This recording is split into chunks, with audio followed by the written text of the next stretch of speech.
Hi all, welcome to Crypt.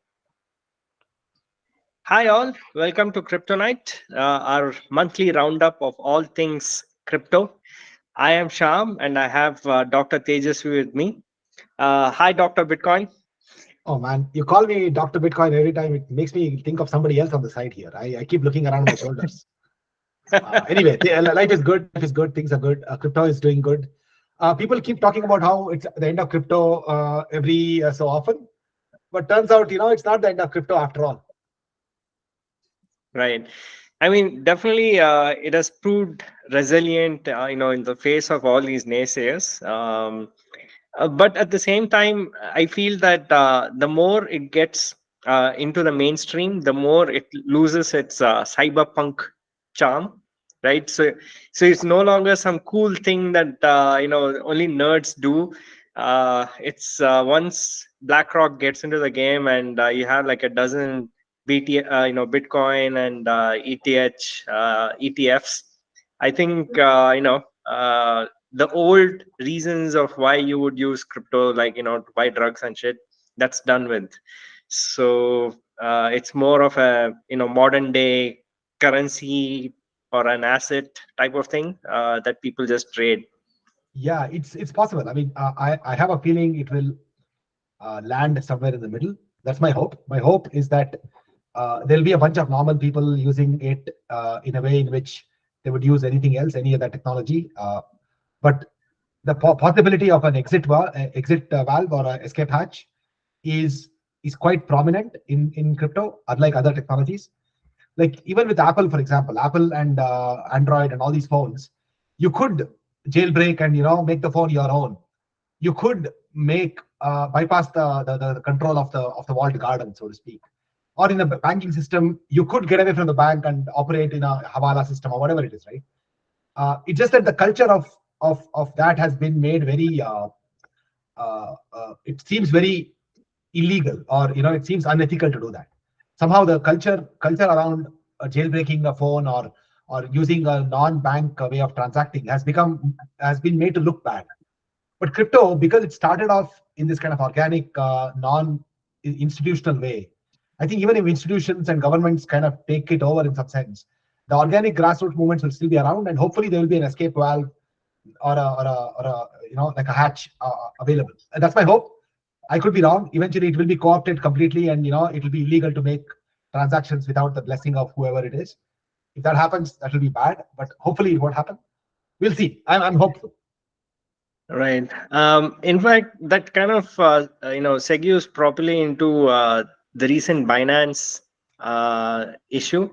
So one of the things that allowed the U.S. government to go after Binance was that they estimated that around 20 to 30% of Binance's clients were U.S. citizens, and that allowed them to claim jurisdiction on Binance. And it took only 20 to 30%. And the fact that Binance settled and um, what's CZ kind of agreed and is in the US right now facing jail term.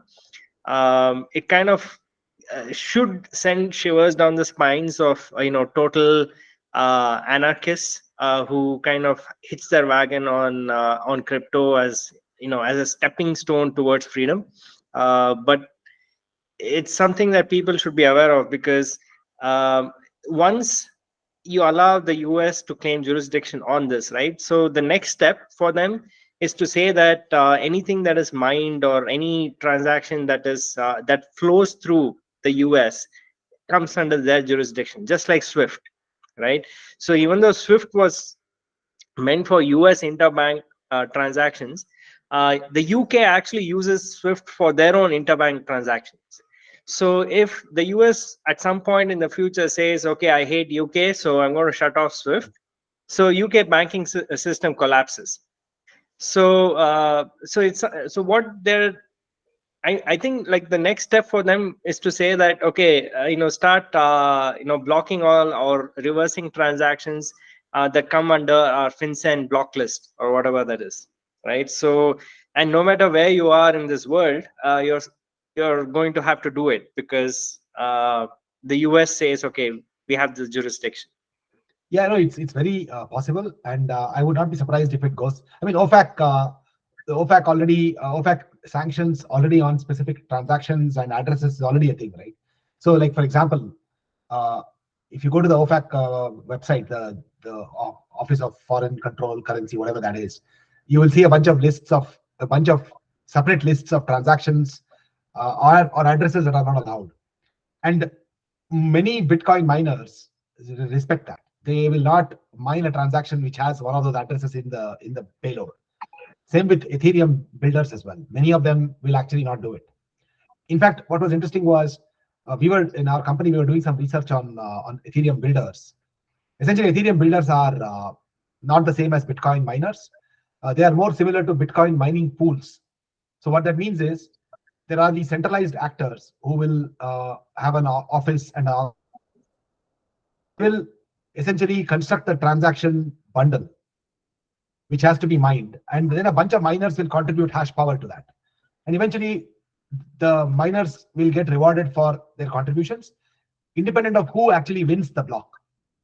Essentially, it kind of smoothens out the reward of the mining process, right? So this is a fairly standard thing in Bitcoin mining. There's an equivalent in Ethereum where a bunch of people have small stake, but they don't want to run hardware and software that will actually assemble the transactions, make the bundle, and all of that. It's too hard for them. So what they would rather do is they will just have a stake and they will just do a sign, like a digital signature on the block. So the person who builds the block is this other bigger software company which has a lot of networking infrastructure. They have good programmers who can assemble the bundle together, search for opportunities in where the transactions are more valuable and stuff like that. So those builders, currently in Ethereum mainnet, there are only 5 such big builders, and they build all the transactions. And of course, many people will validate them. Those are the ones with the stake. There are thousands of those, but the builders are very few. Similar to in Bitcoin, the mining pools, there are only like 5, 6 of the big ones. Of course, the miners themselves are geographically distributed because of wherever the power is, they will go and settle there. Anyway, the point is, these pools actually are the ones which build the transactions and build the blocks, not build the transactions, they build the blocks with the transactions. And they can choose to say, hey, you know what, this transaction has an OFAC sanctioned address. We will not use it in our built block. So in Ethereum right now, the 3 of the big builders are OFAC compliant. And only one builder is non-OFAC compliant. So which is kind of interesting because in Bitcoin, it's the other way around. Only one Bitcoin mining pool is OFAC compliant. And coincidentally, they are based in the US. Or not so coincidentally, they're based in the US. The other 3 are other quick 4, 5, 6 of them are one is in Czech Republic, one is somewhere else. We don't even know where they are. So there are a bunch of other mining pools which don't do OFAC compliance. But your larger point is right that eventually mining pools or Ethereum builders will eventually get afraid of going to jail. And if you are afraid of going to jail, you do what the big brother tells you to do. I'm somewhat still hopeful again because the culture of cryptocurrencies has been a bit of a, like, it depends on where you started, right? You started in a place which was freedom oriented, so you might get pulled as much as possible into this culture, but hopefully the ethos will remain. It's like, how the US still has First Amendment protections, despite all the craziness that happens. They still have Second Amendment protections, despite all the craziness that happens. At some level, where you start matters because that sometimes can hold you to the true principles. I hope. I mean, I am not holding my breath. It might happen. Who knows, right? Who knows? Right. Well, so we spoke about Bitcoin and Ethereum. So what's going on in the Solana space? A lot of spam I'm getting on Twitter and all that. Get in on the action. That. Just walk us through what's going on. Yeah, I can take you through it. So Solana, for those who don't know, is I would say the 3rd biggest crypto ecosystem right now. I mean, I'm discounting all the stable coins and all the other ecosystems. I'm talking about what you call L1 blockchains, right? So there's Bitcoin, there's Ethereum, and there's a bunch of other blockchains that all compete for the 3rd position. You can look at many of them based on many metrics. There's Avalanche, there is Polkadot, there is Cosmos, there's Cardano, there is Solana. There's a whole bunch of them. There is Near protocol. Among them, it's not very clear who is the best or who is the fastest or who is the most versatile or whatever. But some people claim that Solana is the number three, and let's say they are somewhat right. So Solana has been in trouble. So it used to be like it had a big existential crisis moment in 2022 because Solana was very closely affiliated with FTX. So FTX and Solana were kind of cozy.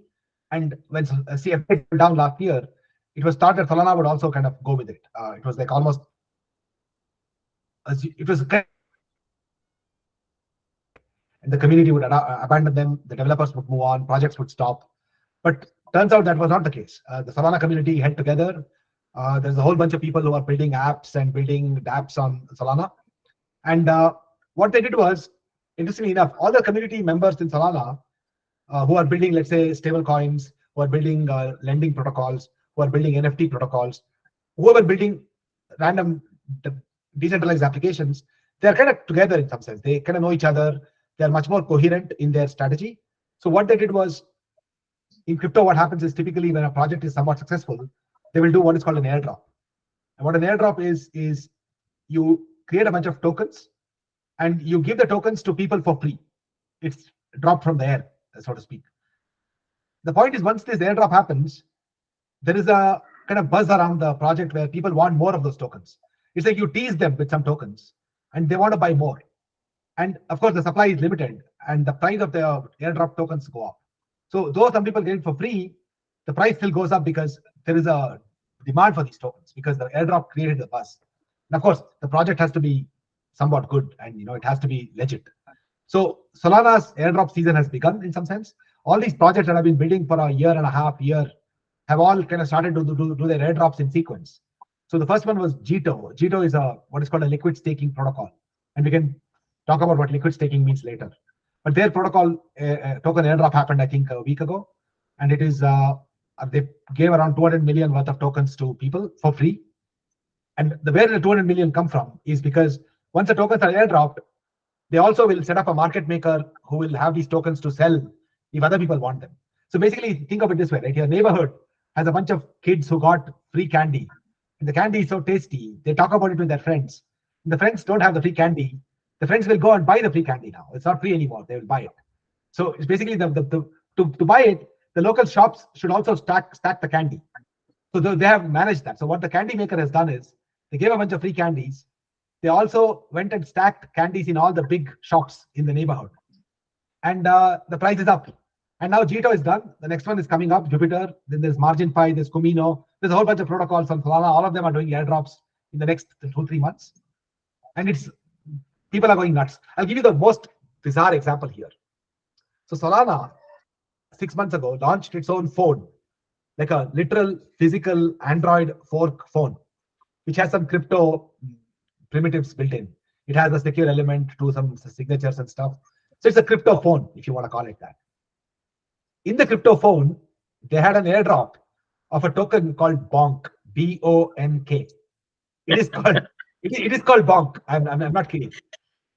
So every phone had 30 million Bonk inside it. Now, what the 30 million means is, the Bonk, there's trillions of Bonks around. So 30 million is not like that big a deal. So the Solana phone was like $600 dollars, and the Bonk airdrop was worth $2 or whatever. Right? So nobody cared if there's the airdrop with that phone, right? People bought the phone because they wanted to buy the phone and play with it or whatever. But 3 days ago, Bonk price has gone up. And now the airdrop inside the Solana phone is worth $1,000. So there is a nice little carry trade right now. So you buy the phone for 600, you sell the Bonk for 1,000, and you get a free phone on the side and $400. So Solana sold out their phones in like 3 minutes yesterday. And they are not making more phones because the phone business was completely dead. They knew that it was an experiment they were trying. So those phones are now, the Bonk airdrop has like completely, I'm just telling you how crazy it is. It's like just nuts. I wonder sometimes, like I was never there in the 80s or the 90s watching the penny stock action. So I'm sure when Wolf of Wall Street was actually happening on ground zero, so to speak, people were doing, and now it just happens to be with crypto tokens. Right. See, people have always speculated, right? So you don't have to go back to the 80s Wall Street. Even, I remember my dad, back in the day, it was all like badla trading. So there were no like futures and stuff. And he used to trade some bizarre like uh, stocks. I mean, those things delisted a couple of years later, but I'm talking about like mid 90s type things. So like speculators have always been there, and it doesn't really matter what they're speculating in is. So some people call it spice, right? So you take a small amount of money and see, how far you can rocket ship it, right? Yeah, yeah. So a lot And that's of pretty much exactly what's happening in crypto. yeah. So a lot of action that I see in crypto is, I would like they would be legit undercapitalized to be in the traditional finance sphere, right? So if we are talking about bankrolls that are like 10 grand or 20 grand US dollars. And if they go to traditional finance, like what are you supposed to do? Just buy the S&P 500 index fund and sit on it. Whereas they come to crypto, and then there's so many degen gambling things that they can do, and there's no gatekeeper, right? So you can bet like even like $20 on some bizarre token and see if it moves. So quite a few people do that, and I think over a period of time it becomes addictive. Not many people actually quit when they go through those 10 grand that they thought they could lose. They keep dumping more and more money into it, and it becomes an issue. But most people enter it for entertainment, just to see what happens, right? Yeah. Also, I think it shows you how the action moves as well. Like, for example, there was a NFT project on Bitcoin called Ordinals, or it was a protocol for NFT mints. And Bitcoin is very expensive for this because each Bitcoin transaction can be very expensive. And despite that, these guys were completely going crazy speculating on it. But eventually, it got too expensive just to even do the basic operations. And then they went to other chains. Now they are all on. So the Bitcoin ordinals inscription people are on other chains. Again, doing same thing because that are cheaper. But the irony is, the other chains actually support true smart contracts. These Bitcoin NFTs were built for Bitcoin only, which doesn't support true smart contracts. But they're taking this weird, bad implementation and running it on other places where you can do the better version of it. So it is like so inane and so stupid. If I think of it as stupid, I am the one who's stupid here. No, I think The idea is to let them go and do it. if they had half a brain, what they would do is freeze those NFT transactions on the Bitcoin blockchain and just create futures and options contract on some other chain, referencing those, and your job is done. Yes, I think they're doing that as well.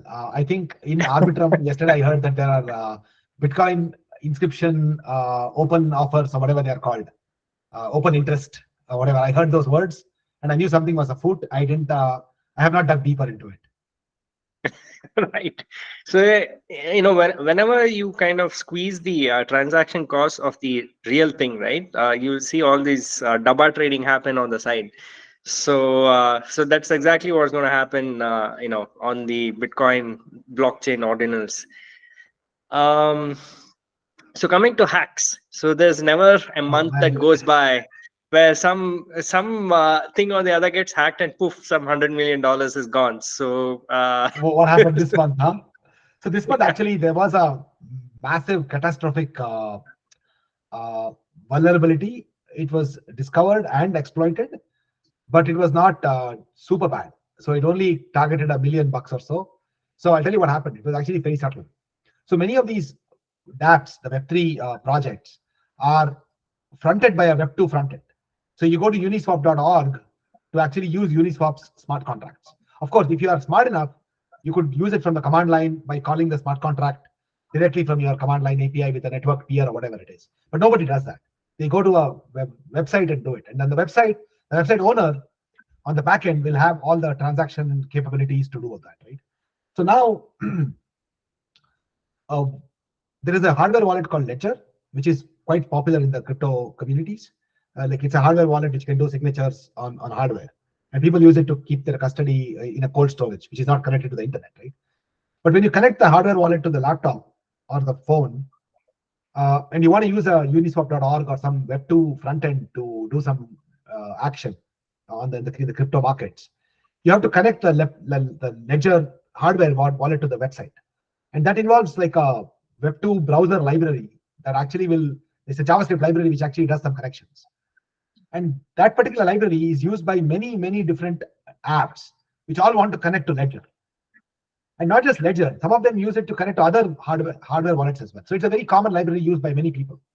It's a JavaScript library hosted by Ledger in some CDN somewhere. A CDN is basically like a distribution network, like a Akamai or whatever, right?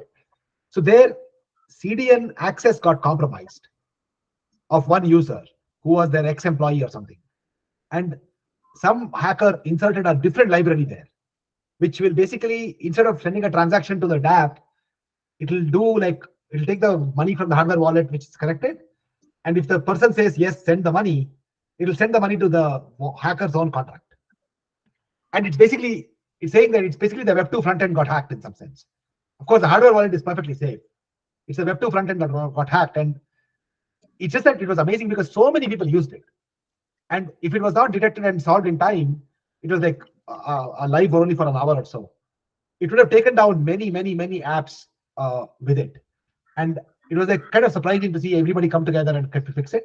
Ledger included, of course, they were the kind of, they lost access to their CDN or whatever. But I'm just saying how a Web2 hack can completely kill Web3 now.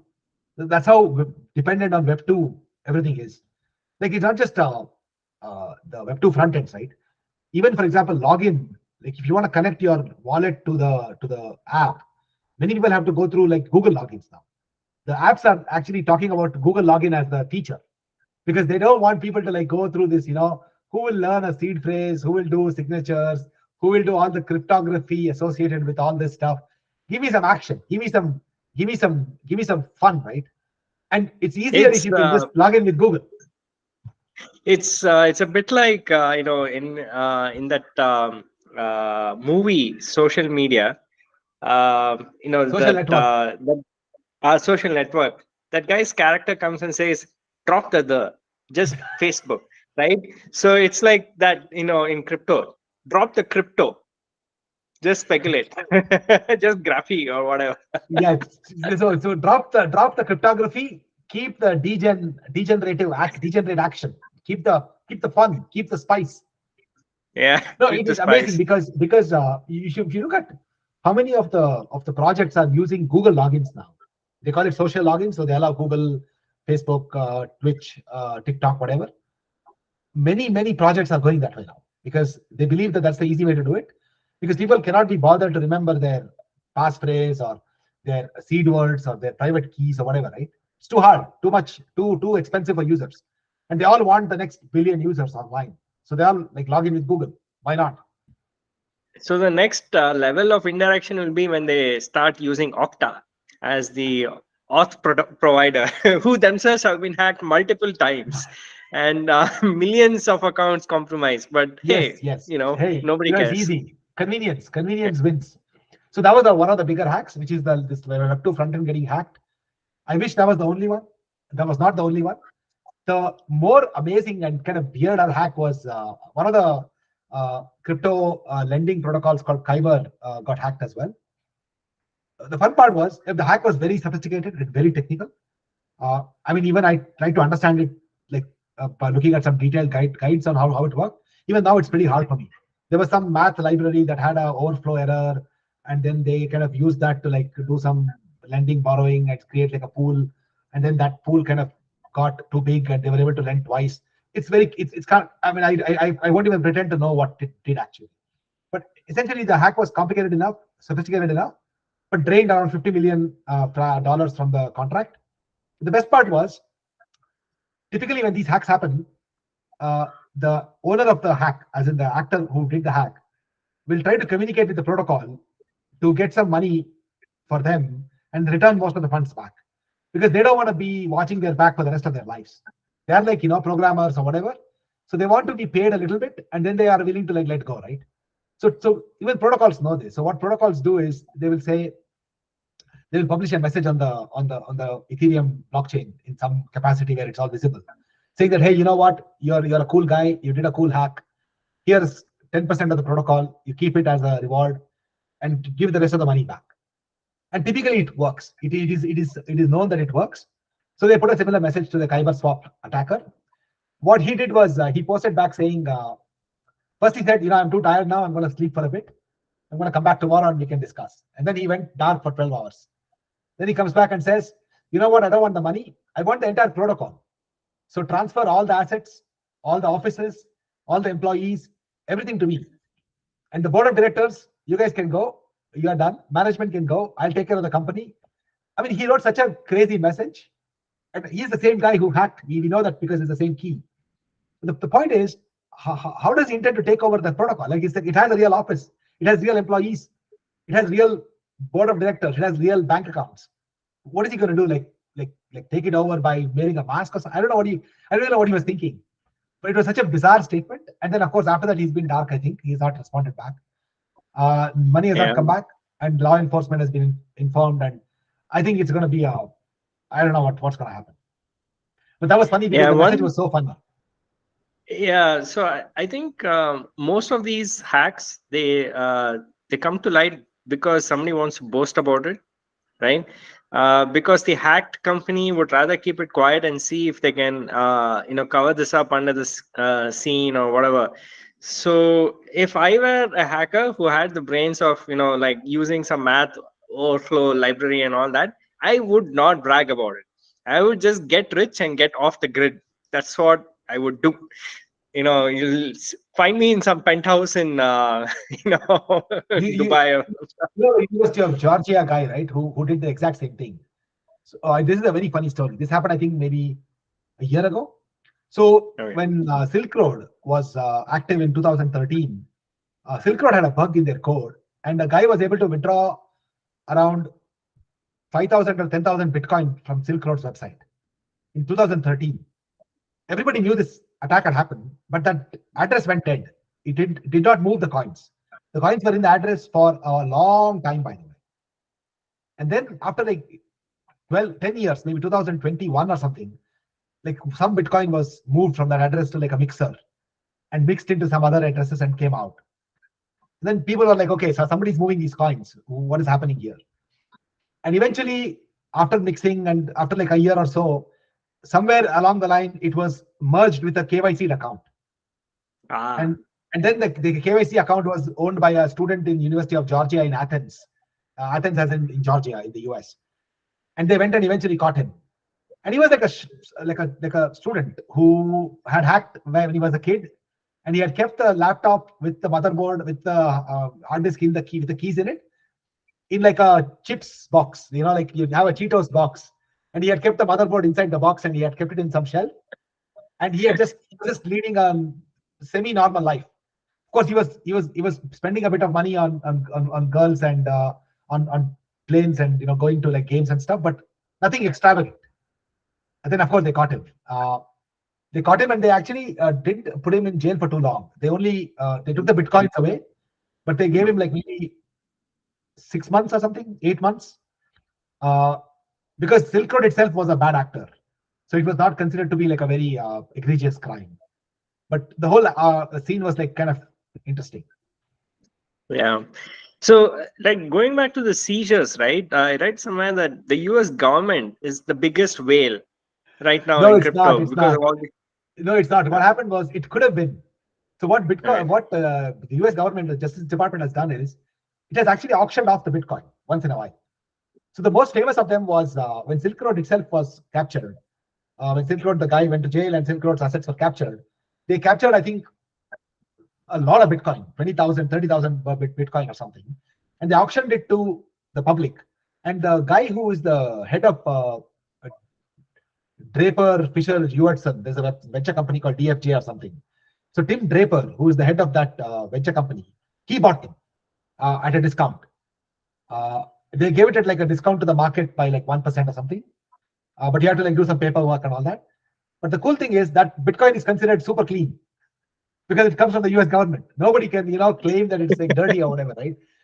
So they have auctioned it once in a while. They still might control some, but for the most part, they have auctioned it at 2018, 2017 prices.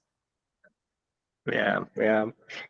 Well, they're not in it for the money, right? Because they can always print more dollars, so they should get rid of Bitcoin. Yes, but they cannot print more Bitcoin, so it might be a good thing to hold some. And that's the whole appeal, right? That's the whole appeal. You can't print arbitrary number of Bitcoins, hopefully. Right, and so I think we've discussed this before as well. So as to why Bitcoin struggles as a medium of exchange, which is that nobody wants to get rid of it because it's a deflating asset. So the reason why people use dollars to buy stuff is because they don't want to hold dollars because of the built-in inflation. So the best case scenario they can hope for is a 2% reduction in value every year. So you're forced to sort of invest in and do something with it so that it just maintains its current value. So that's what increases the velocity of the dollars in the system, or rupees or whatever, right? So Bitcoin has a reverse problem because it's meant to be deflating. So you're better off holding it and getting other people to hold it as well, so that the price goes up. So what else is going on? What is this Jupiter margin, etc.? Is that all like Solana projects that do various stuff? Yeah. So we were talking about it before, right? The airdrop season coming up. So all these projects are Solana projects, Jupiter, Comino, Margin 5. They're all coming up in the next couple of months. So if you are a degen looking for some airdrop action, here's what you have to do to get the airdrop. The airdrop doesn't happen to all the kids in the neighborhood. So the airdrop happens to kids who have been active in the community. And you're active by earning points. So for example, Margin 5, which is the protocol, liquidity pool in Margin 5. Do something else, you get 2 points. And eventually, if you have accumulated 1,000 points, you will be eligible for an airdrop.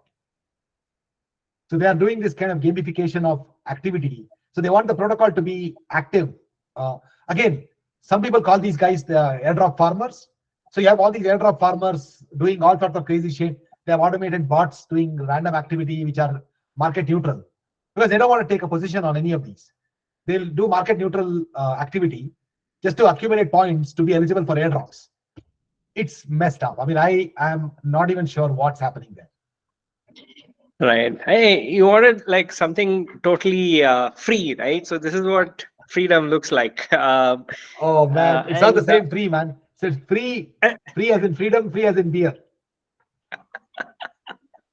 No, this is genuinely free as in freedom. So I think last episode we were talking about how technically you can use the blockchain to sidestep every single TradFi regulation and trade the same underlying, right? So that's what these guys, the oldies, are worried about. So you can create a parallel universe where you can just do this. And as an aside, like there was a time when the Singapore Stock Exchange was a legit contender to the derivatives action of NSE. So there was an SGX Nifty, okay, so people could trade SGX Nifty in Singapore based on Singaporean laws. And setting up a hedge fund and a family office and everything is very simple in Singapore compared to in India. So they used to trade SGX Nifty, and it had a fair amount of open interest and trading turnover as well. And it had the other advantage was it had extended trading hours, so you could trade it not 24/7 but close. So the mistake that SGX did was they announced plans to introduce futures on the Nifty 50 underlying as well, so individual stocks. So NSE kind of panicked at that point. So saying that, for they're looking at a big erosion of of fees, and once it goes, it may not come back. So the finance ministry got involved, and NSE said they will stop licensing their feed, The their price end of feed. day closing prices and so on, to SGX. And so what happened was, SGX obviously shit the bed when they heard this, because see, you and I can obviously download the end of day prices from the NSE website, right, and use it for settlement and whatnot. Uh, but that comes under a specific license agreement that you implicitly agree to as soon as you hit the download button, which is it is for personal use and do not use it for anything else. So if you're a licensed vendor, you get it from a secure FTP site that NSE maintains. So if SGX got cut off from that, then they're looking at zeroing out whatever little whatever revenue they had on Nifty as well.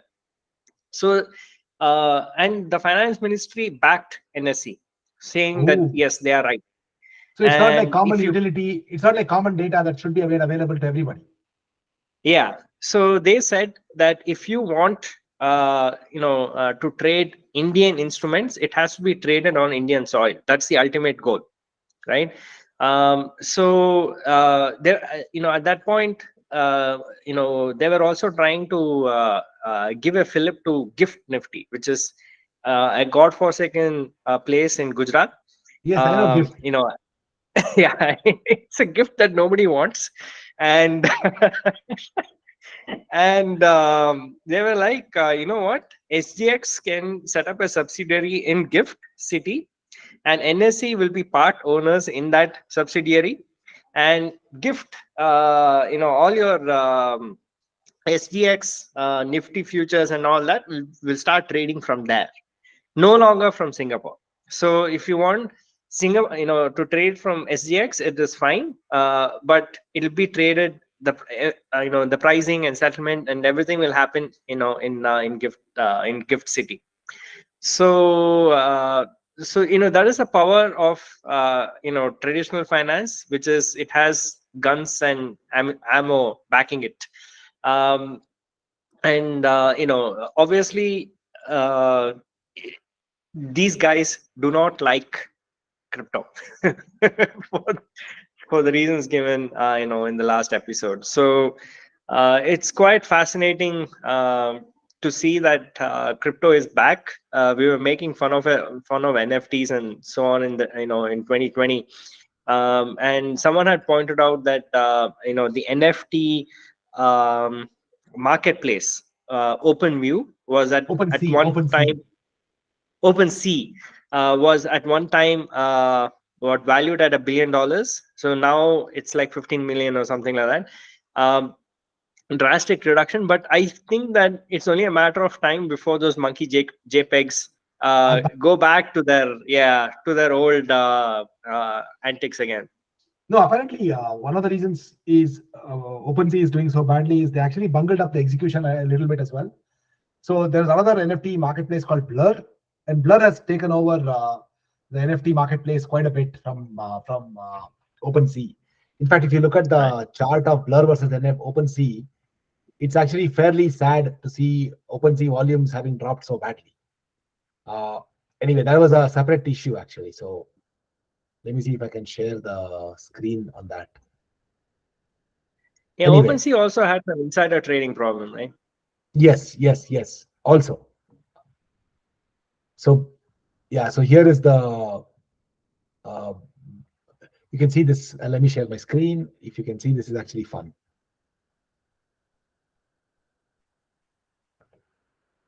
So you can see the difference.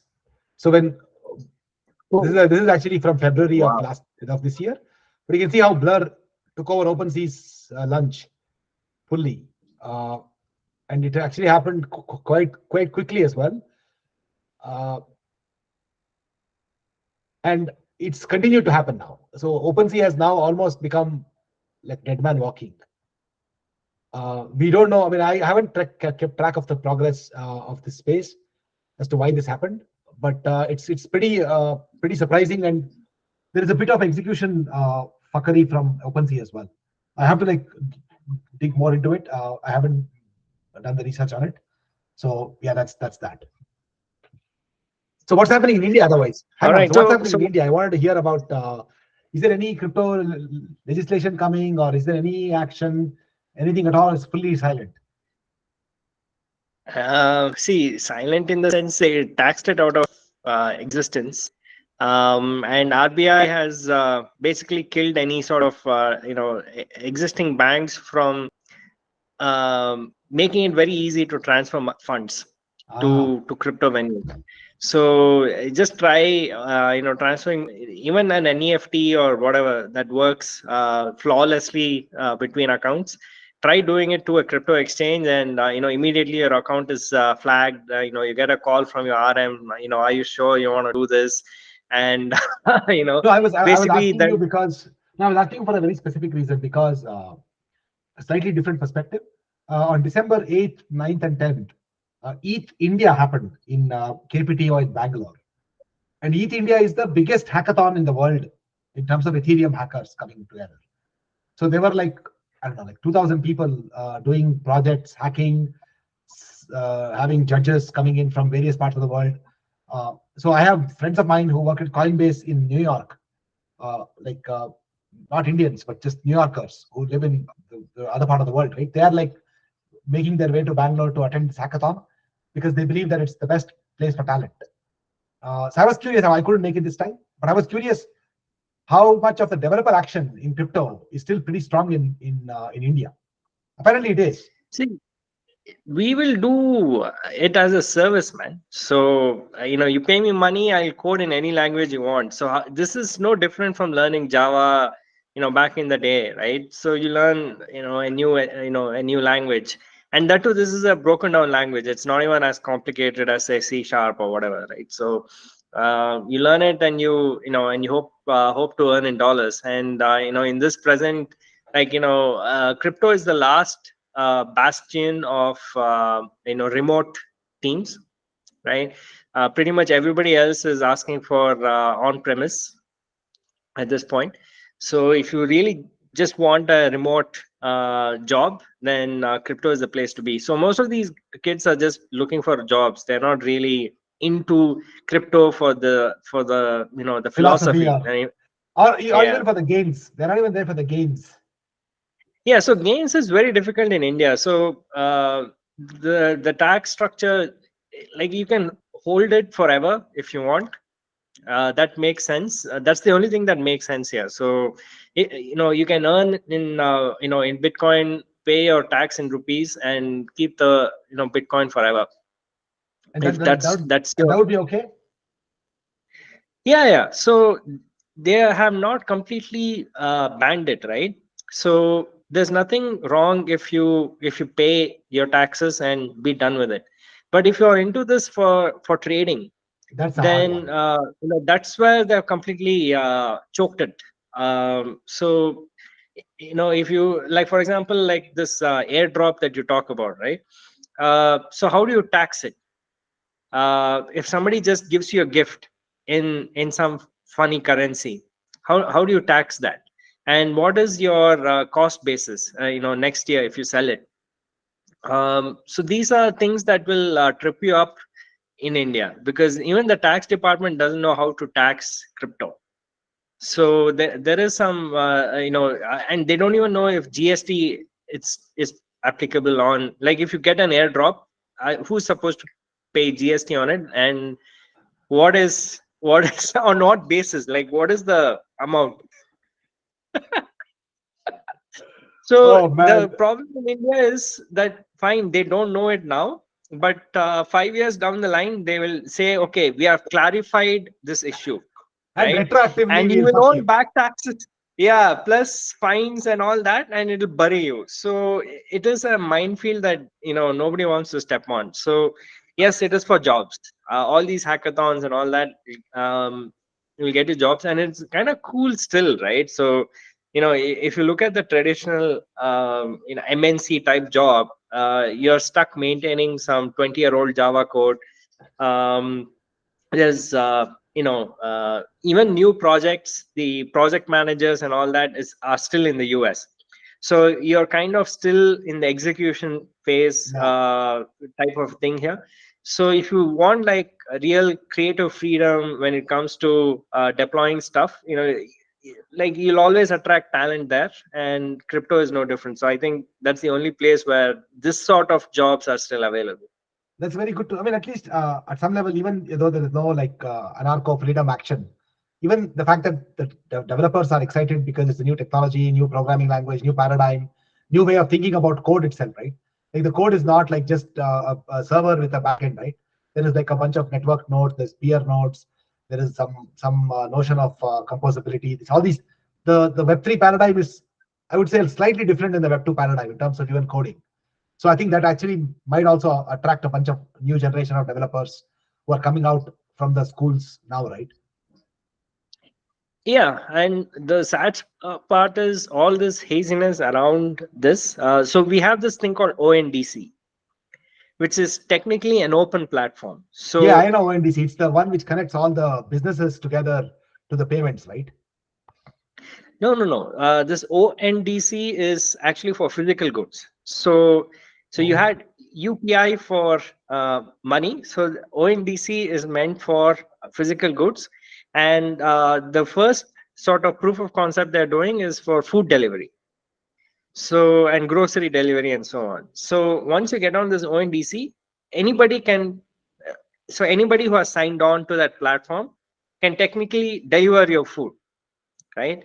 And they want to reach a stage where they can figure out who is the at what point, for example, on what days of the month or year or whatever is chicken tikka the best selling dish, right? And at that point everybody can kind of focus on chicken tikka, and and make sure that there's no shortage of chicken tikka. I'm just giving you an yeah, a sure, stupid sure. example, but so that's the hope that they can smoothen out this demand supply problems, and make But it is a and if centralized, it's a centralized brokered service by the government of India. yeah, so it's not government of India, it's government sponsored. So it's Nilakani is again like part of this experiment. So it's an open thing. So the idea is that open in the sense like you have to pass through a sort of like a screener, so that before you get signed in. But the idea is that eventually if you just want diet coke, right, uh, you don't need to worry about who is supplying it and who is delivering it. Just go to an ONDC platform and say diet coke, and you'll get a list of options. So X will deliver this for you. Total cost is $100, whereas this guy was like $40. So click and boom, you'll get your No, but how do they diet rank coke. the providers? See, you can rank whatever by distance or by total cost to you, right? So right now, if you want Diet Coke, you have to go to a specific app. Yeah, you have to So go to there are like like some Zomato 4 or 5 and apps pick like like Blinkit, Zepto. yeah, and you have to pick like and- whatever your supermarket.com or whatever your vendor. Yeah, so there are like 4 or 5 apps. So you have to go to specific apps and check the price, and after discount and everything, like it's a tedious process. But with ONDC, the idea is that as a consumer, you care less about who is supplying and more about the price. So if it is just a generic thing that you're asking for, just go to ONDC and do it. So it's like a marketplace dynamic. Interesting. It's just that the marketplace is controlled and operated by the government of India. That's the problem. It is sponsored by the government of India. So it's just like how the government technically does not run the UPI, right? Uh, They do, right? You can be if you are classified as so a anti-social or anti-national or whatever, they can kill your account. no, so the UPI is run by the NCPI, which Yeah, is a non-profit institution. Right now, it is government funded. Okay, it's government funded because by law, UPI transactions do not attract fees. Okay, and the person turning off your account is actually the bank, not UPI. As long as your bank account is active, UPI will continue working. Is that true? Yeah. Interesting. So it is, UPI is just a plumbing. It is not, the endpoint in itself. So the UPI cannot look through and say filter certain transactions or whatever. Not right now, but the data is there with UPI, right? Because it knows that money went from account X to account Y. But we have not yet reached the stage where they can turn off the UPI. Because different banks can issue different UPI handles as well, so you can Yeah, I know. I customize your read through. handle. Yeah, I read through Yeah. that their specifications. Interesting stuff. So ONDC is the real time physical goods version of this. Yeah. So the thing is, the tragedy is that ONDC can very easily be like blockchainified, so to speak, right? And you can have a completely chaotic environment where something will escape in terms of innovation. But because they want to control everything, in this, that hasn't happened. And the second, innovation here, so to speak, is the autos. So there is this thing called Namma Yatri, okay, which is like basically getting an auto in Bangalore is crazy, right? And if you go to Uber and try to get an auto, Uber has its own fees on top. Yes. And since autos are considered as a common good, the government has said that you cannot charge a premium for autos. So you have to go by the meter. If the meter is $100, then you can't charge more than that. So what happens is Uber has no incentive to actually bring autos onto their platform. So they have attacked it through other means, saying autos for hire and so on. So they will rent the auto to drivers who can then repay that rent by flying, right? So they've tried different business models here. So nobody's happy with it. So what some company did, I forgot what it is. They released this free Namma Yatri app where you can go and get an auto. Okay, look at the autos, and it's a two-way thing. So you ask, and the other guy should accept, right? And once he accepts, you pay the bill directly to the driver through the app, which is UPI based. And they're not supposed to charge more than the meter as well. So it kind of works out, and that thing is on a blockchain. So if people want to kind of fudge around with where is demand seen at what time and all that, do some data science around it, they can do it. Oh, its data is open. It's actually a Yeah. blockchain. Yeah. So this is what I heard before, and they have actually, the company behind it has also made it I think open. So I will look it it was up. a I will for look it up. profit. I'm very curious. Yeah, yeah. So it's a fairly functioning app. It's not as useless as some of these other open source apps that you usually see. But yeah, it's called Namma Yatri. So it's I for will look it autos up. in I will look Bangalore. it up. Let's Check it out. Yeah, good to know. And on that note, we can yeah. actually also close the monthly episode. Are we meeting each other in mid of December, or is it a annual break?